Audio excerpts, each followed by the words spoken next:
Time ಬಂದುಬಿಟ್ಟು 11:30. So ಅದೇ ಬಸ್ಸಲ್ಲಿ ಬಂದಿದ್ದು. ನಾನು ಬೀದರಿಂದ ಬಿಜಾಪುರ ಕಡೆ ಹೊಂಟಿದ್ದೀನಿ. ಸೊ ಇಲ್ಲಿ ಮಧ್ಯೆ ಒಂದು ಡಾಬಾದಲ್ಲಿ ಊಟಕ್ಕೆ ನಿಲ್ಲಿಸಿದ್ದಾರೆ.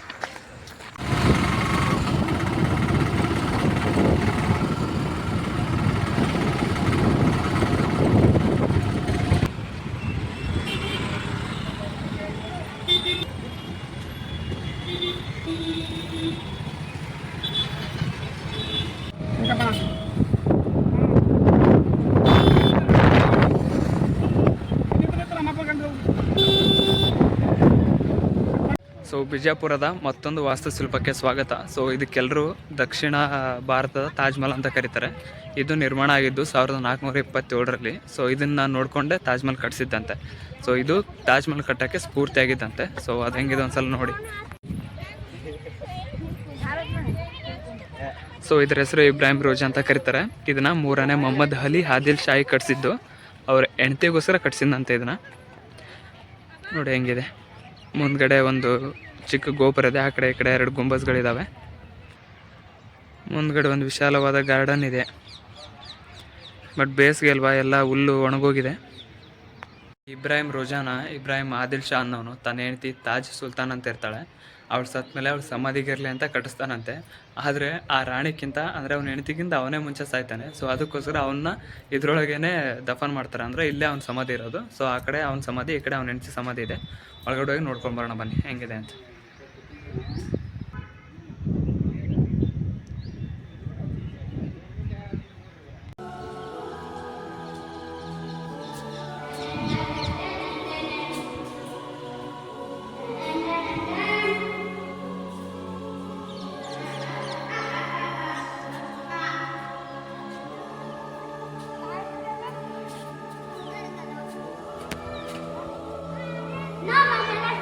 ಸೊ ಇಲ್ಲಿ ಕಾಣಿಸ್ತಿದೆಯಲ್ಲ, ಇದು ಇಬ್ರಾಹಿಂ ಆದಿಲ್ ಶಾನ ಗೋರಿ.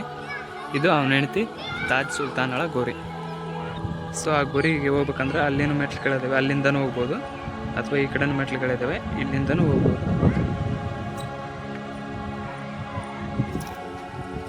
ಸೊ ಬನ್ನಿ ಮೇಲಕ್ಕತ್ತು ನೋಡ್ಕೊಂಬರೋಣ ಏನೇನಿದೆ ಅಂತ.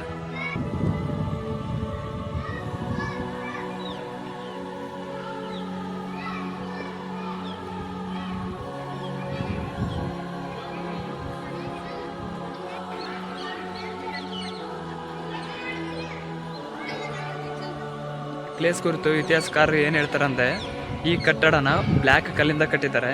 ಈ ಕಟ್ಟಡನ ಕಪ್ಪು ಕಲ್ಲಿಂದ ಕಟ್ಟೋ ಬದಲು ಬಿಳಿ ಅಮೃತ ಶಿಲೆಗಳಿಂದ ಕಟ್ಟಿದರೆ ಇದು ಕೂಡ ತಾಜ್ ಮಹಲ್ಗಿಂತ ಜಾಸ್ತಿ ಪ್ರಖ್ಯಾತಿನ ಗಳಿಸ್ತಿತ್ತು ಅಂತ ಹೇಳ್ತಾರೆ. ಆದರೆ ಇದನ್ನು ಕಪ್ಪು ಕಲ್ಲಿಂದ ಕಟ್ಟಿರೋದ್ರಿಂದ ಇದರ ಅಂದ ಸ್ವಲ್ಪ ಕಡಿಮೆ ಆಗಿದೆ. ಇದು ಏನಾದರೂ ಬಿಳಿ ಕಲ್ಲಿಂದ ಕಟ್ಟಿದರೆ ಇದು ಕೂಡ ತಾಜ್ ಮಹಲ್ಗೆ ಏನೂ ಕಮ್ಮಿ ಇರ್ತಿರಲಿಲ್ಲ ಅಂತ ಹೊಗಳಿದ್ದಾರೆ ಇದನ್ನು. ಈ ಒಂದು ಕಟ್ಟಡನ 3 ಶೈಲಿಗಳನ್ನು ಬಳಸಿ ಕಟ್ಟಿದ್ದಾರೆ. ಒಂದು ಇಂಡೋ ಶೈಲಿ, ಇನ್ನೊಂದು ಇಸ್ಲಾಮಿಕ್ ಶೈಲಿ, ಇನ್ನೊಂದು ಪರ್ಷಿಯನ್ ಶೈಲಿ. ಈ 3 ಶೈಲಿಗಳಿಂದ ಈ ಒಂದು ಸಮಾಧಿನ ಕಟ್ಟಿಸಿದ್ದಾರೆ. ನೋಡಿ ಯಾವ ರೀತಿ ಇದೆ. ಇದೆಲ್ಲ ಒಳಗಡೆ ಬಂದರೆ ಕಮಾನ್ ರೀತಿ ಇದೆ.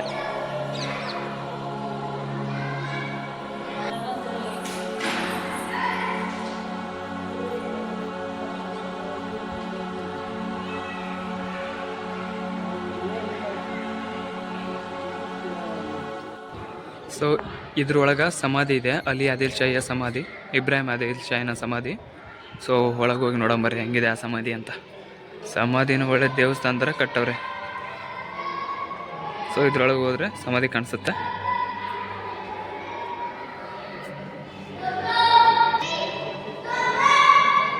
ನೋಡ್ರಿ, ಇದ್ರೊಳಗೆ ಒಟ್ಟು 6 ಸಮಾಧಿ ಇದ್ದಾವೆ. 1 2 3 4 ಇಲ್ಲಿದೆಯಲ್ಲ, ಇದೇ ಇಬ್ರಾಹಿಂ ಆದಿಲ್ ಶಾಹಿ ಸಮಾಧಿ. ಇದು 5, ಇದು 6, ಒಟ್ಟು 6 ಸಮಾಧಿಗಳಿದ್ದಾವೆ. ಆದಿಲ್ ಶಾಹಿ ಮತ್ತು ಅವರ ಸಹಚರರು ಮತ್ತು ಅವ್ರ ಮಕ್ಕಳದು.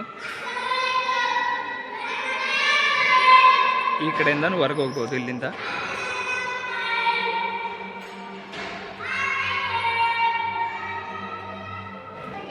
ಈ ಸಮಾಧಿಯ ಗೋಡೆ ಮೇಲೆ ಉರ್ದು ಅಕ್ಷರಗಳಿಂದ ಏನೇನೋ ಕೆತ್ತಿದ್ದಾರೆ, ಏನೇನೋ ಶಾಸನ ಬರೆದಿದ್ದಾರೆ. ನನಗೆ ಓದಕ್ಕೆ ಬರಲ್ಲ, ಓದಕ್ಕೆ ಬರೋರು ಓದ್ಕೊಳ್ಳಿ. ಸೊ ಇಲ್ಲಿ ಕಿಟಕಿಗಳಿದ್ದಾವೆ.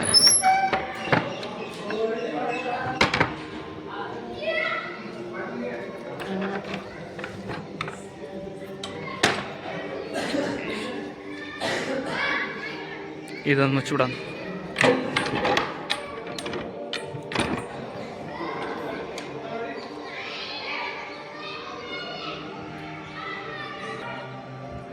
ಇಲ್ಲಿಂದ ಮುಂದೆ ನೋಡಿದ್ರೆ ಕೆಲವೊಂದು ಚಿಕ್ಕ ಚಿಕ್ಕ ರೂಮ್ಸ್ ಇದ್ದಾವೆ, ಅವು ಜೈಲು ಅಥವಾ ಏನೋ ಗೊತ್ತಿಲ್ಲ. ಸೊ ನೀವು ಒಂದು ಸಲ ನೋಡ್ಕೊಂಬನ್ನಿ. ಸೊ ಅಲ್ಲಿ ಕಾಣಿಸ್ತಿದ್ದೇವಲ್ಲ ಆ ಚಿಕ್ಕ ರೂಮ್ಸ್, ಅವನೇನಕ್ಕೆ ಕಟ್ಸಿದ್ದಾರೆ ನಾವು ಜೈಲುಗಳು ಗೊತ್ತಿಲ್ಲ. ಈ ಕಡೆ ಒಂದು ಚಿಕ್ಕ ಚಿಕ್ಕ ರೂಮ್ಸ್ ಇದ್ದಾವೆ, ಮಿನಿಮಮ್ ಒಂದು 50ರಿಂದ 60 ರೂಮ್ಸ್ ಥರ ಇದ್ದಾವೆ ನೋಡಿ.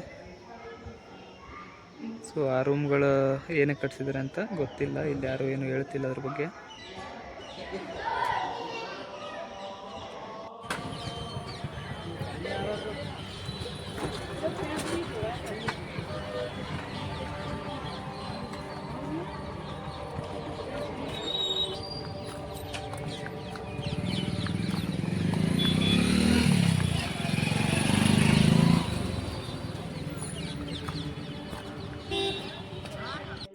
ಸ್ವಾಗತ. ಸೊ ನಾನಿವಾಗಿರೋದು ಬಿಜಾಪುರದ ಬಾರಕಮ್ಮನ ಎಂಬ ಒಂದು ಪ್ಲೇಸ್ ಒಳಗಡೆ. ಸೊ ಈ ಬಾರಕಮ್ಮನ ಇತಿಹಾಸ ಏನಂತಂದ್ರೆ, ಬಿಜಾಪುರ ಸುಲ್ತಾನ ಆದಂತಹ ಅಲಿ ಆದಿಲ್ ಶಾ ಇದನ್ನು ಸ್ಟಾರ್ಟ್ ಮಾಡ್ಬೇಕಂತೇಳಿ ಯೋಚನೆ ಮಾಡಿರ್ತಾರೆ. ಸೊ ಅವ್ನ ಕೈಲಿ ಆಗಂಗಿಲ್ಲ. ನೆಕ್ಸ್ಟು ಬಂದಂಥ ಎರಡನೇ ಅಲಿ ಆದಿಲ್ ಶಾಹಿ ಅವ್ರ ಮಗ, ಆದಿಲ್ ಶಾಹಿಯ ಮಗ ಅವನು. ಸೊ ಅವನೇನು ಮಾಡ್ತಾನೆ, ಅವ್ರ ಅಪ್ಪನ ಸಮಾಧಿನ ತುಂಬ ಭವ್ಯವಾಗಿ ಕಟ್ಟಿಸ್ಬೇಕಂತೇಳಿ ಈ 12 ಕಮಾನ್ಗಳನ್ನು ಹಾಕಿಸ್ತಾನೆ. ಸೊ ಈ 12 ಕಮಾನ್ಗಳ ಮೇಲೆ ಒಂದು ಗುಮ್ಮಟ ಕಟ್ಟಿಸ್ಬೇಕಂತ. ಸೊ ಇದು ಕಾರಣಾಂತರಗಳಿಂದ ಪೂರ್ಣಗೊಂಡಿಲ್ಲ, ಅರ್ಧಕ್ಕೆ ನಿಂತಿದೆ. ಬರೀ 12 ಕಮಾನ್ಗಳು ಮಾತ್ರ ನೋಡ್ಬೋದು ನೀವು. ಈ 12 ಕಮಾನ್ಗಳು ಎಷ್ಟು ಬೃಹತ್ ಆಕಾರದಲ್ಲಿದ್ದಾವೆ ಅಂತಂದರೆ ತುಂಬಾ ದೊಡ್ಡ ದೊಡ್ಡ ಗಾತ್ರದಲ್ಲಿದ್ದಾವೆ. ಇದ್ರ ಮೇಲೇನೆ ಒಂದು ಗುಂಬಸ್ ಕಟ್ಟಿಸ್ಬೇಕಂತಂದು ಒಂದು ಆಸೆ ಆಗಿತ್ತಂತೆ. ಬಟ್ ಅದು ಅನ್ಫಾರ್ಚುನೇಟ್ಲಿ ಅದು ಸಂಪೂರ್ಣ ಆಗಿಲ್ಲ. ಸೊ ಅರ್ಧಕ್ಕೆ ನಿಂತೋಗಿದೆ. ಸೊ ಇಷ್ಟೊಂದು ಕಲ್ಲುಗಳು ಯಾವ ರೀತಿ ಇದಾವೆ ಅಂದರೆ ಫುಲ್ಲು ಕಪ್ಪು ಶಿಲೆಗಳಿಂದ ಮಾಡ್ಯಾರ ಇವನ್ನ. ಸೊ ನೋಡ್ಬೋದು ನೀವಿದೆ, ಫುಲ್ ಎಲ್ಲ ಕಪ್ಪು ಕಲ್ಲುಗಳಿಂದ ಕಟ್ಟಿರೋದಿದು.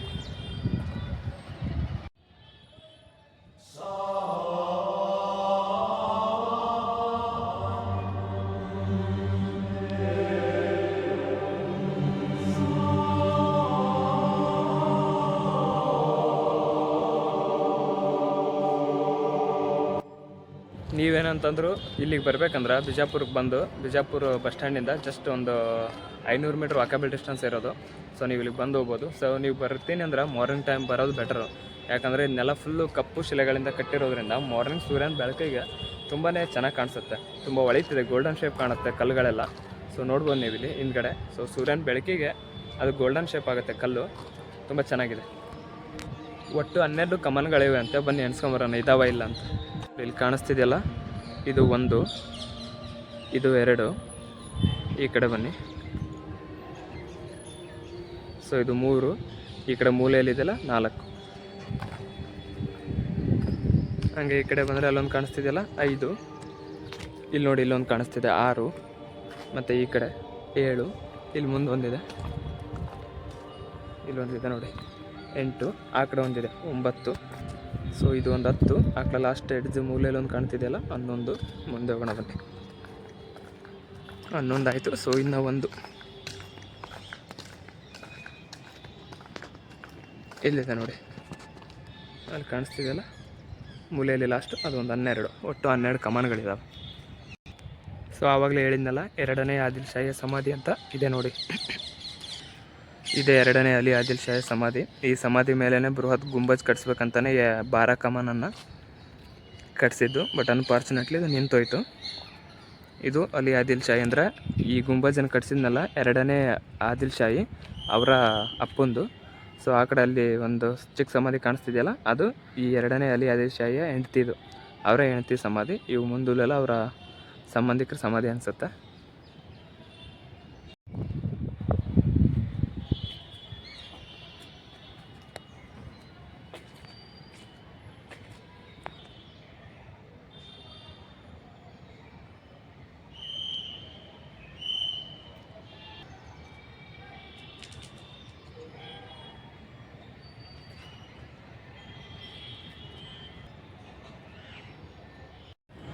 ಈ ಬಾರಾ ಕಮಾನ್ ಯಾಕೆ ಅರ್ಧಕ್ಕೆ ನಿಂತೋಯ್ತು ಅನ್ನೋಕ್ಕೆ 2 ಕಾರಣಗಳಿವೆ. ಒಂದು ಕಾರಣ ಏನಂತಂದರೆ ಮೊಘಲರ ದಾಳಿ ಆಗುತ್ತಂತ ಇದನ್ನು ಕಟ್ಟಬೇಕಾದ್ರೆ. ಮೊಘಲ್ ದಾಳಿಯಲ್ಲಿ ಎರಡನೇ ಆದಿಲ್ ಶಾ ಮರಣವಂತನಂತ. ಸೊ ಅದಕ್ಕೋಸ್ಕರ ಇದನ್ನು ಕಟ್ಟೋದು ಅರ್ಧಕ್ಕೆ ಸ್ಟಾಪ್ ಆಗುತ್ತೆ ಅಂತ ಒಂದು ಥಿಯರಿ ಹೇಳುತ್ತೆ. ಇನ್ನೊಂದು ಥಿಯರಿ ಏನು ಹೇಳುತ್ತೆ ಅಂತಂದ್ರೆ, ಈ ಗುಂಬಜ್ನ ಅಂದರೆ ಈ ಬಾರಾ ಕಮಾನ್ ಮೇಲೆ ಒಂದು ಗುಂಬಜ್ ಕಟ್ಬೇಕಂತ ಪ್ಲ್ಯಾನ್ ಆಗಿರುತ್ತೆ. ಸೊ ಆ ಗುಂಬಜ್ ಏನಾದರೂ ಕಟ್ಸಿದ್ರೆ ಪಕ್ಕದಲ್ಲಿರೋ ಗೋಲ್ ಗುಂಬಜ್ಗೆ ಇದ್ರ ನೆರಳು ಬೀಳುತ್ತೆ. ಆವಾಗ ಅದರ ಅಂದ ಹಾಳಾಗುತ್ತೆ, ಅಂದರೆ ಅದು ಸರಿಯಾಗಿ ಕಾಣಿಸಂಗಿಲ್ಲ ಇದ್ರ ನೆರಳು ಅದ್ರ ಮೇಲೆ ಬಿದ್ದರೆ. ಮತ್ತು ಆ ಗುಂಬಜ್ಗೆ ಅದು ತುಂಬ ದೊಡ್ಡದಾಗುತ್ತೆ ಅಂತಂದು ಇವ್ರೊಳಗೆ ಇರೋಂಥ ಕೆಲವು ಶತ್ರುಗಳು ಇದನ್ನು ಕಟ್ಟಕ್ಕೆ ಬಿಡಲಿಲ್ಲ ಅಂತ. ಸೊ ಹಂಗಾಗಿ ಇದು ಅರ್ಧಕ್ಕೆ ನಿಂತೋಯ್ತು ಅಂತ ತೆರೆ ಹೇಳುತ್ತೆ. ಸೊ ಈ 2 ತೆರೆಯಲ್ಲಿ ಯಾವ ನಿಜ ಯಾವ ಸುಳ್ಳು ಗೊತ್ತಿಲ್ಲ. ಸೊ ಒಂದು ಮೊಘಲರ ದಾಳಿಯಿಂದ ಇದು ಅರ್ಧಕ್ಕಾಗಿದೆ, ಇನ್ನೂ ಒಂದು ಗೋಲ್ ಗುಂಬಜ್ ಅದಕ್ಕೆ ಇದ್ರದ್ದು ನೆರಳು ಬೀಳುತ್ತೆ. ಇದು ತುಂಬ ದೊಡ್ಡದಾಗುತ್ತಿತ್ತಂತ ಕಟ್ಸಿದ್ರೆ ಗೋಲ್ ಗುಂಬಜ್ಗಿಂತ ತುಂಬ ದೊಡ್ಡದಾಗುತ್ತೆ. ಸೊ ಇದ್ರ ನೆರಳು ಗೋಲ್ ಗುಂಬಜ್ ಮೇಲೆ ಬೀಳುತ್ತೆ ಅಂತೇಳಿ ಕಾಸಿ ಇದನ್ನು ಅರ್ಧಕ್ಕೆ ನಿಲ್ಸಾರಂತ ಕೆಲವು ಥಿಯರಿ ಹೇಳ್ತಾ. ಸೊ ಇವೆರಡರಲ್ಲಿ ಯಾವುದು ನಂಬ್ತೀರಾ ನಿಮಗೆ ಬಿಟ್ಟಿದೆ. ಸೊ ಈ ಮಾಹಿತಿ ಇಷ್ಟ ಆಗಿದ್ದರೆ ಪೇಜ್ನ ಫಾಲೋ ಮಾಡ್ಕೊಳ್ಳಿ, ನಮ್ಮ ವಿಕೆ ಮಾಧ್ಯಮನ ಸಬ್ಸ್ಕ್ರೈಬ್ ಮಾಡಿ. Thank you. ಸಿಗ್ತೀನಿ ನೆಕ್ಸ್ಟ್ ವೀಡಿಯೋದಲ್ಲಿ.